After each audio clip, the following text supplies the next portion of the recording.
C'est bon? On peut y aller? Eh ben, c'est parti! Ok ladies, aujourd'hui on se retrouve pour une nouvelle vidéo sur une marque de café. Long ou serré, le café a de nombreux adeptes. Le café est l'une des boissons les plus consommées dans le monde. On le cultive dans plus de 70 pays. Les deux principaux producteurs mondiaux, généralement, ce sont le Brésil et la Colombie. Ça fait plus de 4 siècles que le café est arrivé en Europe. Cette boisson énergisante a rapidement été appréciée au fil du temps, tant pour ses propriétés que pour son caractère social. Et oui, il y en a beaucoup qui font des pauses café. On partage volontiers un café en discutant, et ce depuis toujours. Et c'est probablement cet aspect lié au partage et à l'échange qui l'a, je pense, rendu célèbre. La première fois que j'ai essayé le café, moi si je me rappelle, c'était au lycée. Au début, je n'appréciais pas forcément de le boire, ni la première fois, la deuxième, la troisième ou même la quatrième fois. Mais pour autant, au fil du temps et des années, mes papilles gustatives ont mûri et j'ai commencé à m'enthousiasmer pour ce liquide brun un peu amer. En tout cas, demandez à vos parents de vous parler de leur routine matinale et vous allez certainement voir à quel point la marque du café est courante. Il n'y a pas de conversation plus passionnée que celle qui entoure le café ou même le thé, qu'il s'agisse d'un latte, d'un noisette ou d'un café noir. Après, il faut être honnête, le café n'est pas fait pour tout le monde. C'est un goût qui peut être un peu particulier et il y a quand même des personnes qui vont principalement s'orienter vers le thé. Mais moi, je préfère le café. Mais pour certaines personnes, moi y compris, le café est quelque chose dont on ne peut pas se passer. Ayant plusieurs années d'expérience à boire du café, mon corps maintenant est une cafetière tout simplement, j'ai décidé de designer aujourd'hui une marque de café et on va l'appeler tout simplement J'aime le coffee. C'est un concept simple qui a pour but de parler du branding et d'image de marque. En tout cas, n'hésite pas à t'asseoir et à t'abonner à la chaîne YouTube, ça ne coûte rien, tu ne vas rien dépenser. Si tu n'as pas encore ton café, bah écoute, je te propose de mettre en pause et on revient juste après le générique. À tout de suite.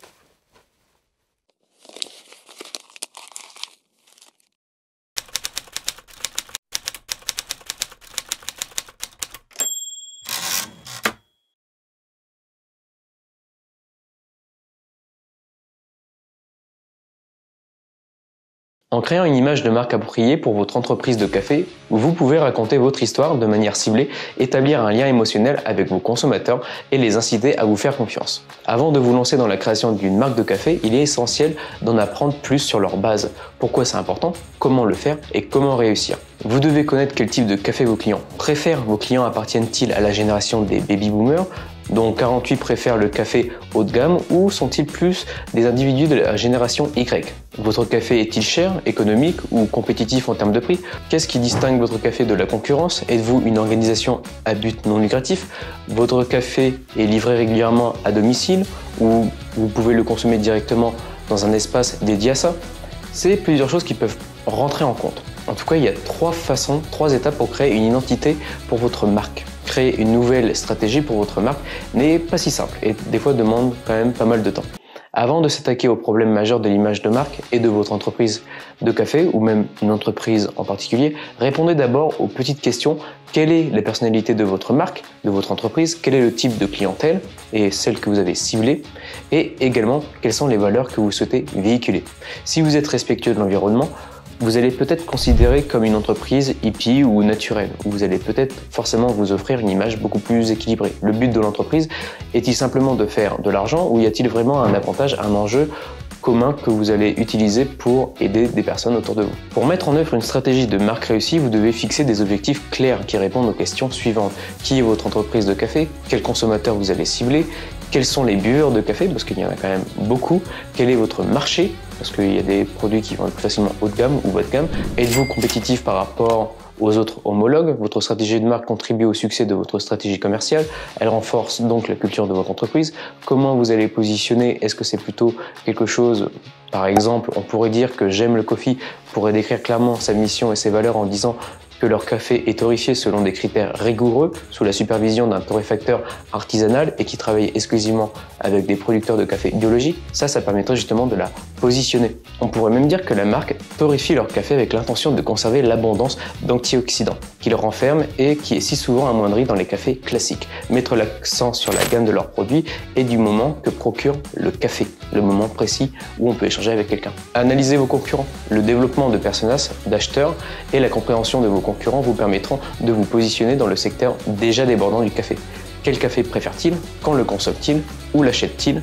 Quel âge? À quelle fréquence utilise-t-il les médias sociaux? La connaissance de ces éléments vous aidera à faire le bon choix et justement à vous adapter en fonction de celui-ci. Et justement, ça vous permettra de prendre la bonne direction.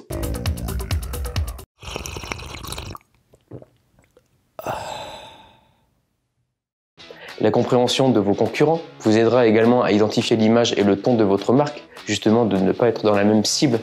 Il est important de répondre aux mêmes spécifications des consommateurs pour votre secteur, en plus de vous distinguer.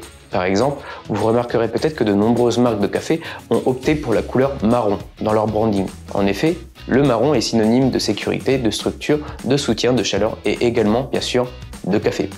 Utiliser une couleur vive dans votre branding vous aidera à vous démarquer de vos concurrents, mais cela pourrait également aliéner votre marché cible. Votre identité de marque donnera vie à votre marque de café. Voici certaines caractéristiques d'une identité de marque réussie. Le nom, parce que c'est quand même important.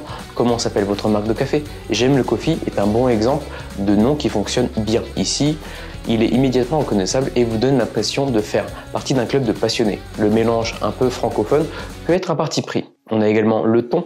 Demandez-vous comment votre marque de café parlerait si c'était une personne. Le ton de votre marque doit être évident dans toutes vos communications, services clientèle, réseaux sociaux, description de produits et même dans vos campagnes de pub. Par exemple, Starbucks est un bon exemple d'un ton de marque unique et facilement identifiable.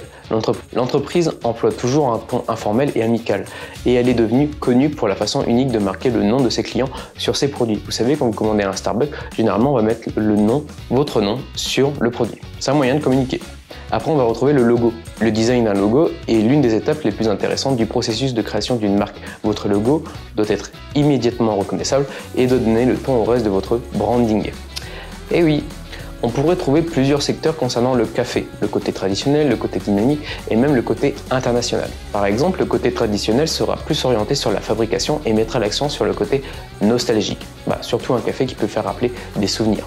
L'un des moyens particuliers adaptés de faire référence à cela consiste à créer un branding nostalgique à votre marque et à donner quelque chose de vintage. En tout cas, pour parler de la tradition dans vos informations, produits, utilisez des images classiques, un vieux poêle, un moulin à café, un dessin vintage, ou même des grains. Ça rappellera justement ce côté un peu rétro. Après, on va orienter directement le café sur le côté énergie et le côté dynamique.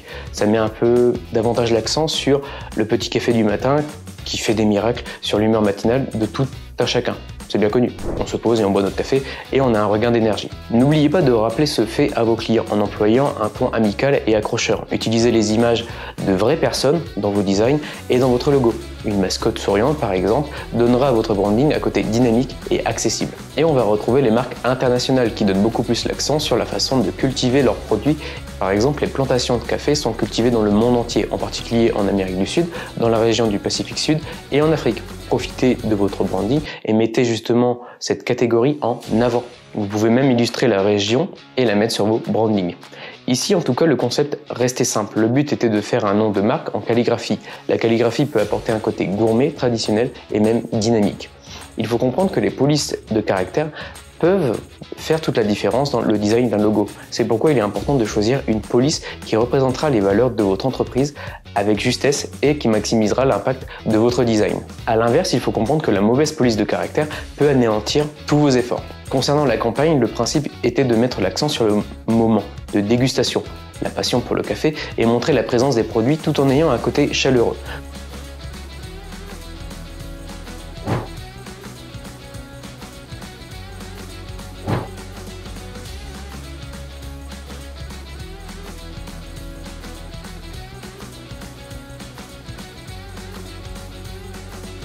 Dans le monde du café, par exemple, de nombreux éléments doivent être pris en compte lors de la conception d'une marque. De multiples facteurs doivent être pris en compte, notamment le type de personnes qui consommeront votre produit et la manière dont elles aiment le boire. Compte tenu de la quantité d'informations disponibles sur les différents types de café et les différentes manières de le boire, nous avons voulu créer une marque qui permettrait aux gens de s'initier au monde du café, pas forcément en ayant une connaissance du produit, mais justement en étant débutant. C'est une marque pour les passionnés. En tout cas, il faut comprendre que pour réussir votre branding, vous ne devez pas oublier de mettre en avant l'aspect unique de votre marque en créant une nouvelle stratégie, en effectuant des recherches sur vos concurrents et en élaborant votre propre identité de marque. Enfin, si vous cherchez des idées de branding et de logo de marque, de café par exemple, spécifiques, n'hésitez pas à vous inspirer d'exemples déjà existants et voir qu'est-ce qui a fait la pérennité de ces marques, par exemple comme Starbucks. Attention, Starbucks reste de la grande distribution. Mais bon, j'espère que vous avez apprécié la vidéo. N'hésitez pas à vous abonner à la chaîne YouTube, je reviendrai vers vous avec de nouveaux sujets. Et en plus, tu le connais le mot de la fin, tu le connais. Si tu as suivi les vidéos, tu le connais. N'oublie pas, tout ce que tu entreprends dans ta vie privée ou professionnelle, fais-le avec le sourire. La créativité, c'est l'intelligence qui s'amuse. Alors, amusez-vous. Ciao!